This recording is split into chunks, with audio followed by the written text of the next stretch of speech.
Hello and welcome to the Hinton Half Hour. I'm your host, Josh Jaworski, bringing you half an hour of the events, decisions, and culture that make Hinton proud. Welcome to our first episode, broadcast on Shaw Community TV. I'd also like to welcome one of the people that have helped make this program a reality, Brad Cobb. We're right now recording at 17214 McCardle Drive, a two-bedroom home in Hinton's Thompson Lake neighborhood. We're standing in the large living room area, which features a fireplace and a deck. A little later in the program, we'll also be showing you the kitchen as we bring Hinton's Mayor Rob Mackin in to talk Town of Hinton budgets. We're also going to be sitting down with Stephen McHugh, Jacqueline Delisle, and Councillor Matthew Young for a roundtable discussion still to come.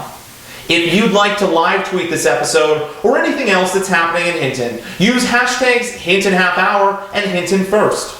Hinton First represents a new line of thinking, recommending that all residents give Hinton businesses the first chance at their dollars. On to the news. We've been following along with Hinton's own Fast Eddie, the young man journeying across the country and back in support of Alzheimer's and breast cancer research. He completed his journey out east just a couple of months ago and is already on his way back west across the country. Find Fast Eddie Canada on Twitter and Facebook to follow along on your preferred social network. One important update to hit Hinton this month is the announcement that Hinton residents will be hosting Hockey Alberta Bantam Girls Provincials. Chief among the sponsors will be the Town of Hinton with $7,200 worth of expenses related to rentals and facility costs contributed through the Council's discretionary budget funds.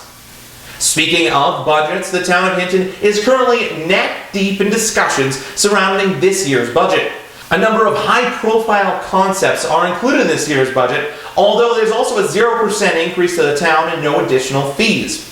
There's a new format to the budget documents, which are accessible via the Town of Hinton website, which brings together relevant information and provides more details that have been shared in previous years. Here to speak with the Hinton Half Hour on just that, Hinton's Mayor, Rob Mackin. Hi Rob, thanks for being here. Hey Josh, thank you. So Rob, budget's out to the community now, and in a new format that I'm sure has more people involved than in previous years. So what would you say you're hearing most from citizens as they engage with it? I'm hearing so much positive feedback from citizens on this budget document. It's clear, it's simple, it's easy to read, easy to understand, and it really gives a snapshot of each of the key departments within the town. That's excellent. So I would say that some of the most talked about aspects are the cuts that have been able to allow for another no increase budget. How has that adjustment gone thus far? Well, you know what, it's probably not even cuts is the right word. It's we've restructured, reorganized, and streamlined a lot of the things that the town does. And with that, it's a culture change we've seen. People are looking at what they do each day and say, hey, can I do it differently? Can I deliver a better customer experience? Can I do it more cost effectively? So through all of that, we found the operational savings. We had a $700,000 surplus this year going into the budget. So I think what you're going to see is that kind of behavior and attitude going forward within the town. And I'm really proud of the organization and the steps they've made in that direction. That's fantastic. So the document itself, we've kind of touched on a little bit. It's really quite impressive, a very approachable, and it's a document that any resident should be able to engage with. Can you tell us about how this new, more open format came to be? Well, this is the community's document, so it should be easy to read, easy to understand. We've actually upgraded our finance system recently, which allows us to better run financials and better present them in an easy-to-use manner. So good for council, great for the community. And with that, we've also looked at a number of other communities and how they present their budget information. So by doing that, looking at some of the best practices out there, key people within our organization, from finance to our communications team, they've worked hard to build this document, and I think it builds upon great examples out in the province, and they even produce something better for Hinton here. So this is a start. We're only going to improve from here, and look forward to next year's actually. But it's meant to be easy to understand, easy to read, and something that everyone can pick up and get. Excellent. So how would people go about getting a copy and then engaging with council and admin as well? Easy question. We're keeping all of these available at any town facility, so you can check out the rec center, the library, the town office. It's also available online at hinton.ca. You can actually get a PDF version of this. Or if they have any questions about it, they can feel free to contact me directly at mayor@hinton.ca, or they can email hinton.ca/Hinton Listens. Perfect. Thank you so much for your time today, Rob. No problem, Josh, and thank you.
Welcome to Hinton's Maxwell Lake Park. I'm here with Stacy Cherry, a local mountain biking enthusiast who is going to tell us a little bit more about fat biking. Thanks for being on the Hinton Half Hour, Stacy. Thanks for having us. So, Stacy, first off, what is fat biking? So fat biking is kind of a newer craze for those winter biking enthusiasts. The tires are much bigger and wider than a normal mountain bike that you would ride in the summer and the other months. And it just allows a little more float and a little more travel out there on the trails in the winter. Awesome.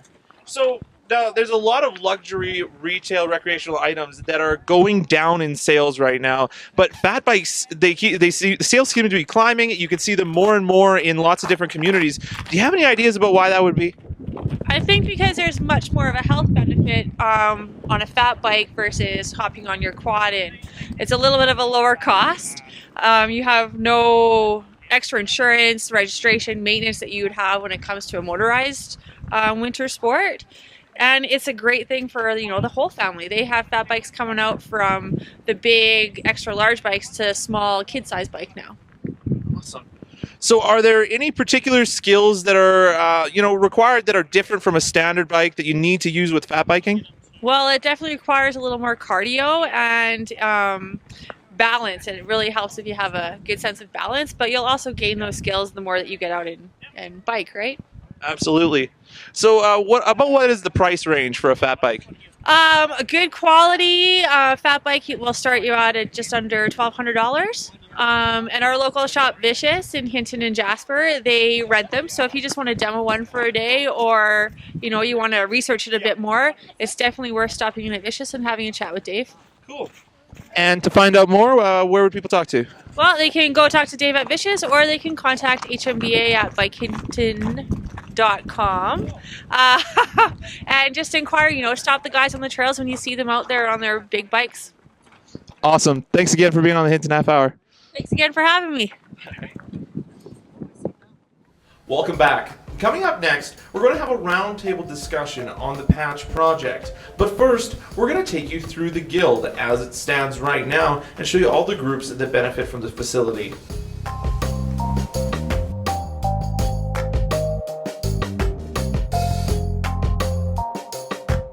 So right now, this guild space is being used by the Parents for Play Society. All the toys, playground pieces, etc. will need to be cleared away before a stage can be erected, chairs can be brought out, and a play can be put on at this location.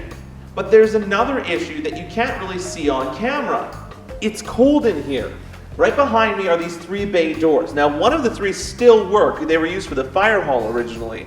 And it doesn't do any favors for heating or for the acoustics of the space.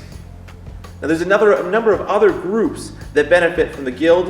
We're going to show you some of their spaces next.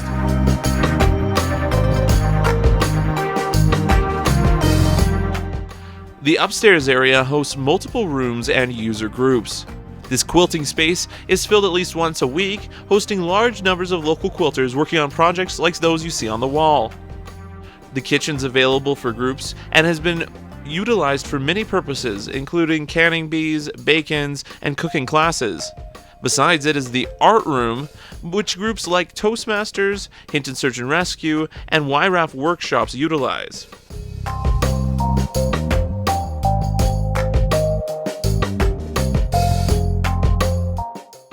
These spaces are utilized by Family and Community Support Services, or FCSS, as well as the spaces below.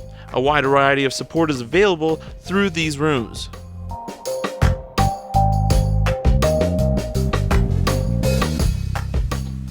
Well, these upstairs spaces, like the quilting room and all of the FCSS rooms in that direction, won't be directly changed by the upgrades. They're all going to benefit. A large amount of the funds to be used for the patch project are going to be dedicated towards facility upgrades, bringing the whole building up to code and benefiting an even larger number of groups. With this information in mind, it's now time to go to a roundtable discussion, next on the Hinton Half Hour. And welcome back to the Hinton Half Hour. We've now moved back to my apartment, where I have Councillor Matthew Young, Jacqueline Delisle, and Steve McHugh in to talk about the Community Arts Centre. Thank you all for coming in. You're welcome. Thanks for having us. Thanks for having us. Councillor Young, first off, the project's been kind of a priority to Council for some time. Where do you feel it stands right now? Well, it's definitely been approved. The money's been allocated by the motion that was to Council a couple weeks ago. And now we're at basically the design stage. So right now it's sitting with the ISL Engineering, it's sitting with Wendy at the town, and they're trying to come up with the final design plan for the build-out, which should hopefully hit the ground this spring. Excellent. Now, Steve, your group recently put together a show in the Guild as it functions right now. For those unaware, can you kind of explain some of the work it takes to make that space viable for a production and to make do with the facilities available? Okay. Well, the last show we did at the Guild was last year, was the Farndale production. And you start with basically an empty bay space. You have to build the stage, then you have to put up your curtains, adjust your lights, and put in all the technical aspects of it.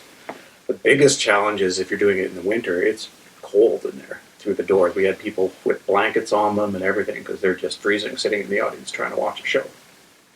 Which would be a bit of a problem. That's not ideal. Yeah. Now I know, Councilor Young, you go to a fair amount of productions. What would you say you see as a viewer in that sort of situation? I guess I want to say the productions they put on the community, if you had the proper venue, I'd say they'd be first class. But when you're trying to piecemeal stuff together and haul stuff around and build stages and things, you almost spend more time focusing on building the venues than you actually do building the production. And I know because when I was young, I was in a lot of productions myself. And instead of being able to practice on stages and get the production right, you don't have a stage to practice on. You're practicing in living rooms and doing these other things. For sure. So similarly, Jax, YRAP is putting together their annual festival right now. What sort of difficulties will you guys be finding as you bring together an event that tries to bring together our entire region's music and art community? Well, I think having a dedicated venue would definitely lessen the pressure on the volunteers. Right now, I think that we get a lot of volunteer burnout because we're spending so much time setting up and taking down the stage. So if we had something that was permanently there, we could have our volunteers focusing on more important tasks. For sure.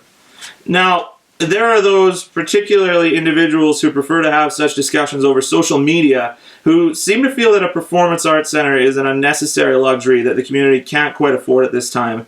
Open to everyone. What are you guys' thoughts on that? Well, if you're not involved in the arts, then it has no value to you. And if you're not able to see the value that it would have in the rest of the community, then you just don't think there's any reason for it. For sure. From the financial standpoint, I think people need to understand that council's goal is this will be zero impact on the taxpayers. The ultimate goal is that Photo Radar funding will actually pay the debenture.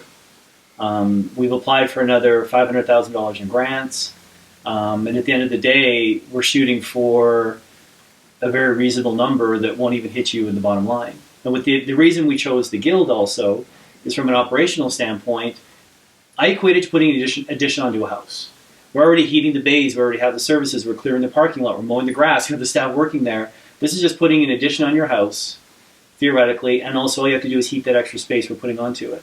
But the one piece a lot of people aren't understanding is because we're making a modification to a town building, part of the budget is actually going also to upgrade the Guild itself. We need to put in new sprinkler systems, we need to upgrade electrical, we need to upgrade HVAC. So all of the Guild wins when we do this upgrade. For sure. So now, all of you were involved in some way in efforts to move forward this project here recently and the last couple of years. And I'm sure all of you have been involved in discussions on the pros and cons of the facility also being used for a movie theater. So now, where do you stand on the venue being used for new or next to new films? Can a live performance venue really coexist with the requirements of a movie theater? I'll weigh in on that one. The reality is, I wish the viewers at home would stop and think, movie theaters are dying. So let's just admit that genre is going to, eventually it's going to be like drive-in movie theaters when we were kids. I grew up with drive-in movie theaters, it was exciting, they're gone. The reality is with fiber in the community now and with iTunes and everything else is taking over the movie industry. What we're trying to do with this building is still have it, so no, they won't be first-run movies. They might not even be second-run movies. But the biggest conversation I've heard from the community is a lot of people want their children to have the experience of going to a movie. So we're putting in the digital projection system, we're putting in the screens. I think they can coexist very well. The town already pays a licensing fee through the library to rent and move movies through, and we're figuring we can dovetail onto that agreement we already have to also show movies at the Guild as well. So we already have the mechanisms in place to do it, and I don't think it's a big extension to start doing it. Like the Star Wars that just came out, I think it would have been awesome. We could have done a Star Wars trilogy, then everybody could go to Jasper and watch the new one. Sure, yeah. That would have been an awesome experience. And so then that would be a little bit easier too. That a lot of the concerns I think that people have had is, you have a set schedule of when movies need to be released. We're talking about this kind of licensing where it could be that a theater group has the space for a week, and then after that, there's a couple of days of a movie showing, right? It's not so much a set required schedule, and that's one of the big concerns, correct? Yeah, well, the beauty is the screen they're looking at, it actually goes in front of the stage. So that way they can have sets built, so you can still have a movie at night, but you're not disturbing what they're doing behind it. Well, that's excellent. Yeah. Any other comments on that? No? Not really. I guess my biggest thought whenever I hear people talking about they would like it to be a movie theater, it kind of sounds like they're just trying to recreate what they had. Just because the Roxy was a movie theater that you could put on some sort of performing arts, whether it be theater or dance, doesn't mean you have to build the same thing over again. You can do something new. You can move forward and have something better. For sure. Well, thank you very much, Steve, Matthew, and Jax, for your time today. Another big thank you to Mayor Rob Mackin for his time earlier in the program, to Andre Kopp and Associates for allowing us the use of our earlier shooting location, and to our behind-the-scenes sensei, Cody Oliver. And head to Hinton Half Hour's Facebook page to see behind-the-scene photos and updates as our future episodes get prepared.